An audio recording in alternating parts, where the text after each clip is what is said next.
सास और बहू की जिद और समझ। सास और बहू का रिश्ता भारतीय परिवारों में हमेशा से एक महत्वपूर्ण और दिलचस्प विषय रहा है। कभी यह रिश्ता बहुत सुलझा हुआ और प्रेमपूर्ण होता है, तो कभी इस रिश्ते में तनाव और टकराव भी उत्पन्न हो जाते हैं। यह कहानी एक ऐसे ही रिश्ते के बारे में है, जिसमें समय के साथ सास और बहू की जिद और समझ का संघर्ष दिखाई देता है, और कैसे वे एक दूसरे की समझ से अपने रिश्ते में बदलाव लाती हैं। अगर आप अपनी माँ से प्यार करते हो और उनको हमेशा खुश देखना चाहते हो तो चैनल को सब्सक्राइब करो, लाइक करो, जय माता दी कमेंट करो। बहुत ही जल्द आपको खुशखबरी मिलेगी। प्लीज वीडियो को लास्ट तक जरूर देखें। अब आगे सुने शुरुआत। यह कहानी है कुमुद और उनकी बहू पूजा की। कुमुद एक मजबूत और सख्त महिला थीं, जिन्होंने अपने पूरे जीवन में बहुत संघर्ष किया था। उनके पति की जल्दी मृत्यु हो गई थी और उन्होंने अपने बेटे विशाल को अकेले ही पाल पोस कर बड़ा किया था। कुमुद का मानना था कि यदि एक महिला को अपने परिवार के लिए सब कुछ करना होता है तो उसे कभी किसी से मदद नहीं लेनी चाहिए। उनका जीवन का उद्देश्य बस यही था कि उनका बेटा खुश रहे और किसी भी परिस्थिति में कुमुद का परिवार सुख शांति से रहे। वहीं पूजा, जो विशाल की पत्नी थी, एक संवेदनशील और शांत स्वभाव की लड़की थी। पूजा का पालन पोषण एक ऐसे परिवार में हुआ था जहां रिश्तों में समझ, प्यार और सहयोग को सबसे ऊपर रखा जाता था। पूजा के लिए परिवार का मतलब था एक दूसरे की मदद करना, और उसमें कोई भी भेदभाव नहीं था। उसे शुरुआत से ही यह एहसास था कि उसे कुमुद को अपनी माँ की तरह ही सम्मान देना चाहिए। लेकिन दोनों के बीच रिश्ते की शुरुआत से ही एक अजीब सी खटास थी। कुमुद को पूजा का तरीका पसंद नहीं आता था। पूजा का सहज और शांत स्वभाव कुमुद के सख्त और कठोर स्वभाव से मेल नहीं खाता था। पूजा के लिए कुमुद की आदतें बहुत सख्त और परंपरावादी लगती थीं, और कुमुद को पूजा का थोड़ा बहुत आधुनिक व्यवहार अखरता था।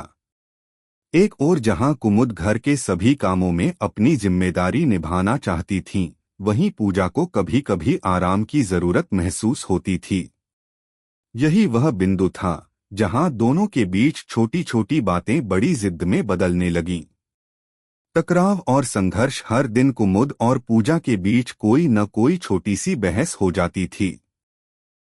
पूजा किचन में कुछ बदलाव करने की कोशिश करती तो कुमुद उसकी हर छोटी गलती पर चुपके से ताने मार देती।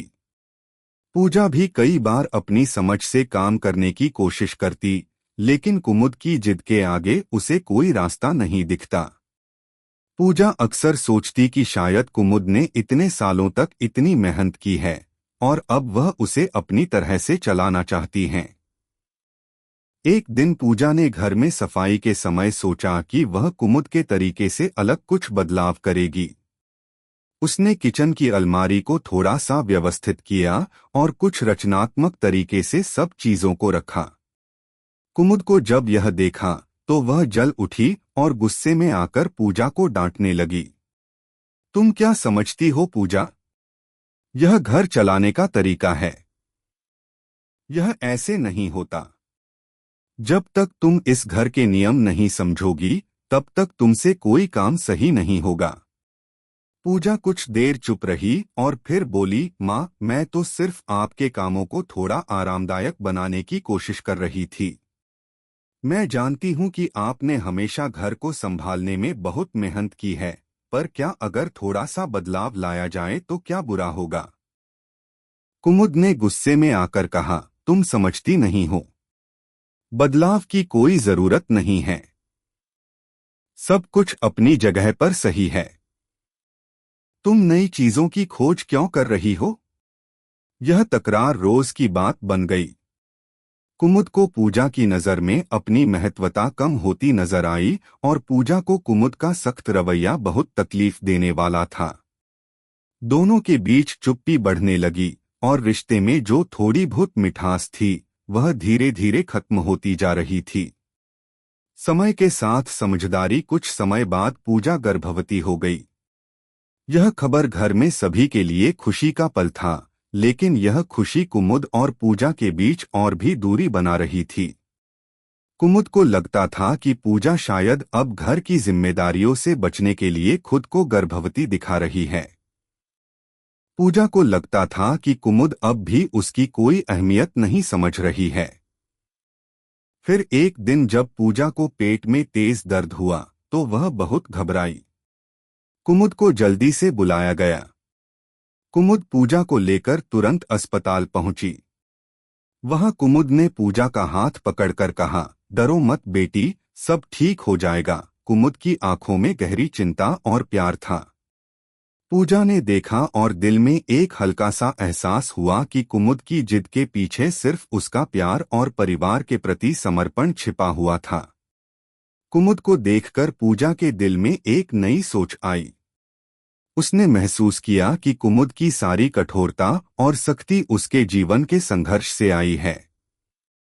उसने उसे कभी किसी से मदद नहीं ली और परिवार की सुख शांति के लिए उसने हमेशा अपने हिस्से का बलिदान दिया था। पूजा ने अपनी सोच बदली और कुमुद के साथ संवाद बढ़ाया। बदलाव की शुरुआत एक दिन पूजा ने कुमुद से कहा, माँ, मैं समझ रही हूँ कि आपने इस परिवार को एक मजबूत आधार दिया है और हम दोनों को इस घर को सही तरीके से चलाना चाहिए। मैं आपसे कुछ सीखना चाहती हूँ ताकि मैं भी एक बेहतर बहू और माँ बन सकूं। कुमुद ने पूजा को देखा और उसकी आंखों में एक नई पहचान देखी। उसने पूजा को गले लगाते हुए कहा, तुम सही कह रही हो बेटी। मैं कभी नहीं चाहती थी कि तुमसे कोई गलत बात हो, बस मैं तुम्हें सही रास्ता दिखाना चाहती थी। लेकिन अब मुझे यह समझ में आता है कि प्यार और समझ से ही रिश्ते मजबूत बनते हैं। इसके बाद पूजा ने धीरे धीरे कुमुद से घर के कामों के बारे में और भी बातें सीखी और कुमुद ने भी पूजा के विचारों का आदर करना शुरू किया। दोनों के बीच जो दीवार थी वह अब धीरे धीरे गिरने लगी। वे एक दूसरे को समझने लगे और दोनों का रिश्ता पहले से कहीं ज्यादा मजबूत हो गया। समापन समय के साथ कुमुद और पूजा के रिश्ते में बदलाव आ गया। उनकी जिद अब समझ और प्यार में बदल चुकी थी। कुमुद ने यह समझा कि पूजा की सोच भी जरूरी है और पूजा ने यह जाना कि कुमुद की कठिनाइयां और सख्ती की वजह उसके परिवार के प्रति प्यार और जिम्मेदारी थी। आज वे दोनों एक दूसरे के सबसे अच्छे साथी बन चुके थे और उनका रिश्ता सिर्फ सास और बहू का नहीं बल्कि दो सख्त और समझदार महिलाओं के बीच की गहरी मित्रता और समझ का प्रतीक बन चुका था। निष्कर्ष, कभी कभी रिश्तों में दूरियां और तनाव स्वाभाविक होते हैं, लेकिन यदि समय के साथ एक दूसरे की जिद और समझ को समझा जाए तो वही रिश्ते न केवल बेहतर हो सकते हैं बल्कि उनके बीच का प्यार और समझ भी मजबूत हो सकता है। सास और बहू के रिश्ते में यह बदलाव हमें यह सिखाता है कि प्यार और समझ से किसी भी रिश्ते को संजीवनी मिल सकती है। कैसी लगी आपको कहानी? प्लीज कमेंट करो, लाइक करो, सब्सक्राइब करो। धन्यवाद।